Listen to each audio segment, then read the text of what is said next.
The sources distinguish between a snapshot operation and a process operation. In the first view, known as the cross product, we look at two movements at a single point in time and identify a third direction that is perfectly perpendicular to both. It acts as a static geometric constraint. In the second view, known as the Lie bracket, vector fields are treated as generators of flow. This is a dynamic differential operation that measures how these fields change relative to one another as you move through space.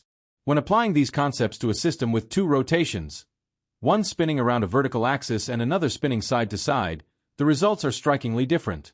The cross product identifies a path of radial expansion, pointing directly outward from the center like a spoke on a wheel. It suggests that the direction away from the center is the only one perpendicular to the two spins. However, the Lie bracket reveals that the interaction actually generates a brand new rotational flow around a third, orthogonal axis. Instead of moving outward, the combined movement causes the system to start spinning in a new direction. The reason these two perspectives differ is rooted in whether the order of movement matters. On a flat grid, such as a city map, moving north then east is the same as moving east then north. The path always closes back to the start. In rotational systems, however, the flows fail to commute. If you follow the first rotation, then the second, and then reverse the movements, you will find you have not returned to your starting position.